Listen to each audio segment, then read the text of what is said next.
Come in. No, there you are. I have to admit I'm a little pleasantly surprised that you actually showed up, yes. I mean, most of my assistants don't usually show up for the first day after getting hired. I guess they do a little research upon myself before they come in for the first day, and what they find might not be the most appealing to their interests. Nonetheless, you still showed up, so I will assume you are happy and eager to be at my assistance today. Or rather, I should say, I will be at your assistance. Yes.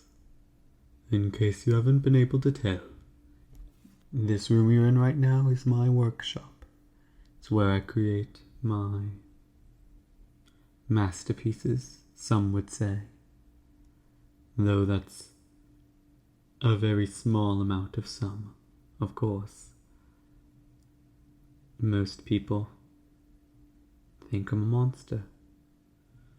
Though I can't exactly object to what they say. Nonetheless, your job here is very simple. I work usually during the lonely nights, so you're here to get whatever I ask you to get and keep me company while I work. Easy enough. Although, I do want to ask you why you decided to take this opportunity. I mean, I explicitly said you wouldn't be getting paid. So, I guess you're also interested in the art of creating my masterpieces. I thought so. Though I've had many people try to be my assistant, my apprentice, anything you'd like to call it really. But most of them don't stay very long. You could say they don't like what they see. Regardless, I can tell that you seem to be very eager. Whether that's because you are working for somebody who creates pieces like myself, or you are working for me. No, I can't quite tell yet. Nonetheless, that'll become apparent very, very soon. Now, there is one thing you must know before we begin, and that is that you cannot tell anybody about what happens in this room. That is strict policy, and although I can assure your safety as of right now, if you break that rule, I'm afraid I cannot assure you'll be safe for as long as you'd wish. Now, of course, if you don't break the rule, there's nothing to worry about. Seeing you right now, I don't believe you would do it, but just in case, I have to warn you. On to the first order of business. I need you to watch me really quickly. It won't take long, though it's highly important I do what I do. You see, I must maintain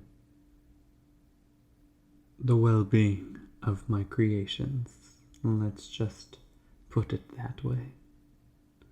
And that requires me to give them maintenance checks, just as you would any piece of art. For the Mona Lisa, experts make sure that the colors are even, that they're not fading, that the painting is just as it was when it was painted long ago. My works of art are very similar. I have dedicated my life to making sure they are as real as possible. They're my children, Although, one thing that always interests me about my children is I wanted them to be able to look back at me and recognize them as their father. That is what I wanted most of all. And of course I'm not stupid. No, I would never call myself such a thing, and I'm not wishful either. I know that my robots are not alive. At least not yet. I have a plan. And although this may come as quite a shock that I'm telling this to you so early on, I must make sure that you are entirely on board with what must happen. If you are not, of course, I won't put it against you, as long as you keep your mouth shut. Just as the rules state, nothing that happens in this warehouse leaves it. Capiche? Good. Now, my plan is very simple. I need somebody with a caring aspect to help me bring my masterpieces to life. Now I see that in you.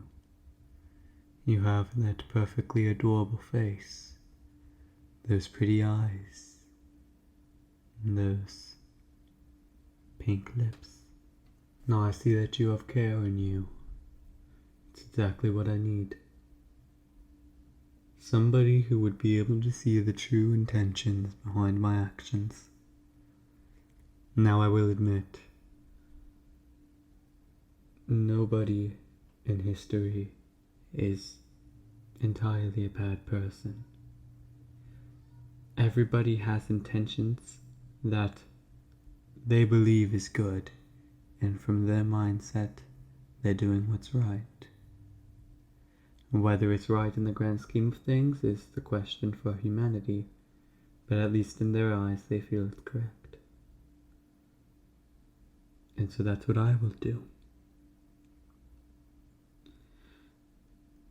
My task is very simple. To bring my children to life. Now I must bring others to the end of their life. It's a trade-off, you see. And the gods wouldn't let my beautiful children be alive unless I give them something else in return. You understand, do you? And I have already made it happen once. A friend of mine's daughter. She had light in her eyes. She was truly a beautiful soul. She was perfect for what I needed. And so, that beautiful soul got repurposed, you could say. But I wouldn't say she has anything to complain about. Human life is so fragile.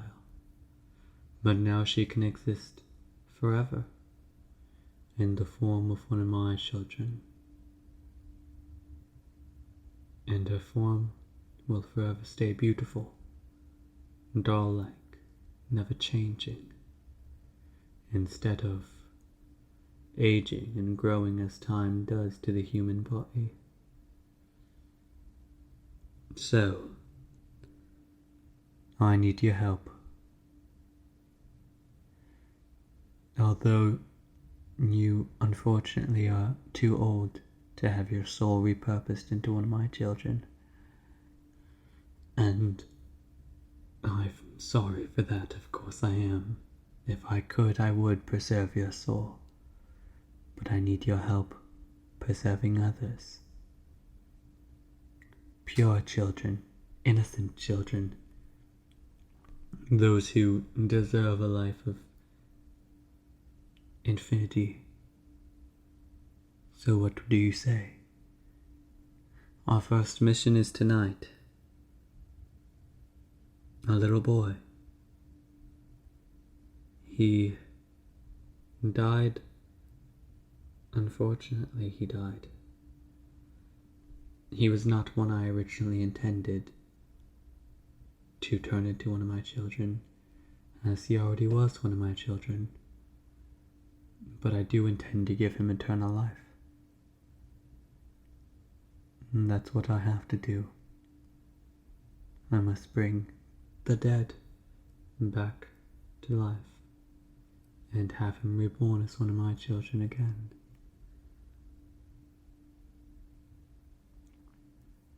All right. We set out in an hour and a half.